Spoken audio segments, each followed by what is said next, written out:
and we start with something that I fully intended to bring you today.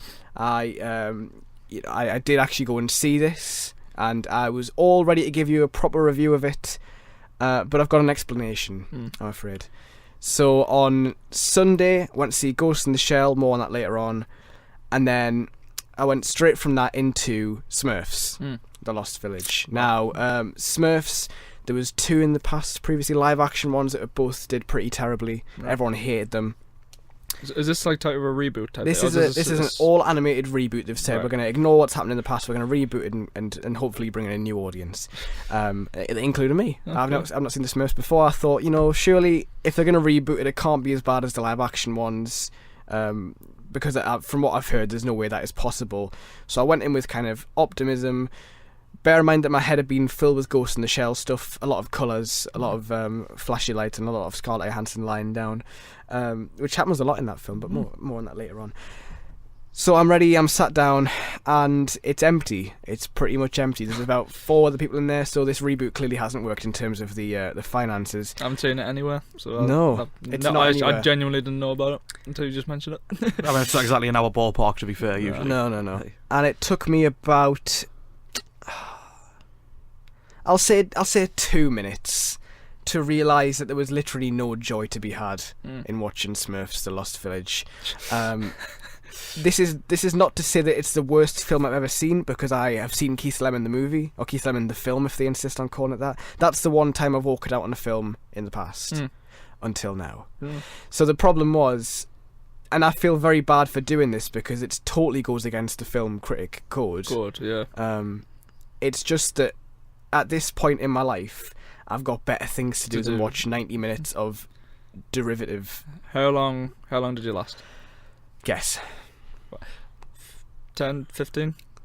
Probably. Yeah. I didn't. It's longer than the average. I didn't set an exact time on it, but I think it was about 10, 15 minutes. I spoke to somebody and they said, well, that's not enough time to even get through the plot. I was like, oh yeah, the plot was very clear. It's not like this was some kind of labyrinth of... I don't know. It's just, it was the Smurfs. And it was just the Smurfs. It was just the Smurfs. What I'm saying is that me as a 21 tomorrow, 21. Just saying, 21 tomorrow, send your cards and letters into Spark, basically. I take them all.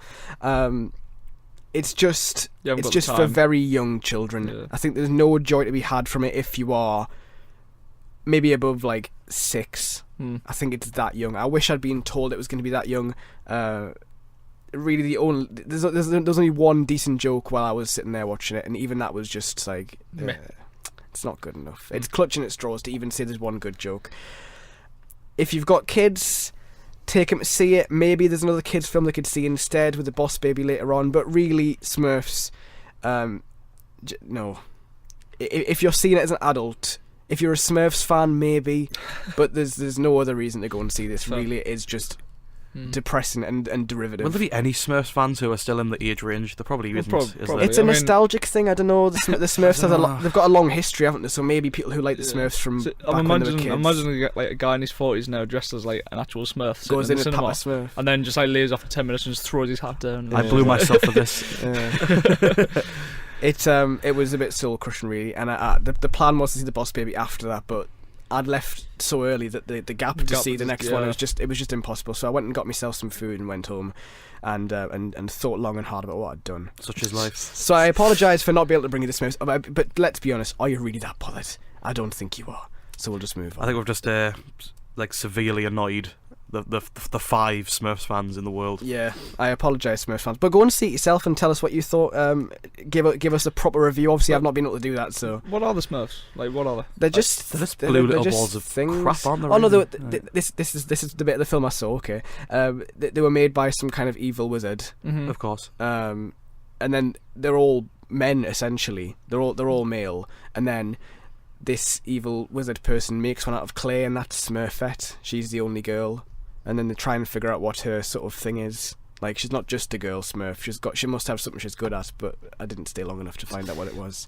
Nor was I really that bothered, so, Oh well. Smurfs: The Lost Village. And the thing is, like, I've got me scoring system. What do I even score it? Because I didn't stay long enough to. It just gets a not applicable. Just stay 10 minutes. Gets and Smurfs like out of 10. Yeah, I got Smurfed. 10 minutes. Everyone who pays to go and see it will get Smurfed. 10 minutes out of 10. Yeah. It gets like I don't know. Anyway, if you have seen it, do get in touch. Any of the films that we're talking about today in full detail, not just 10 minutes worth, then do drop us a line. LRJ Film Show on Facebook and Twitter if you want to get in touch. For next week's show, we're not live like we were last week. We are just back to being pre-recorded. Yeah, boy. What a shame.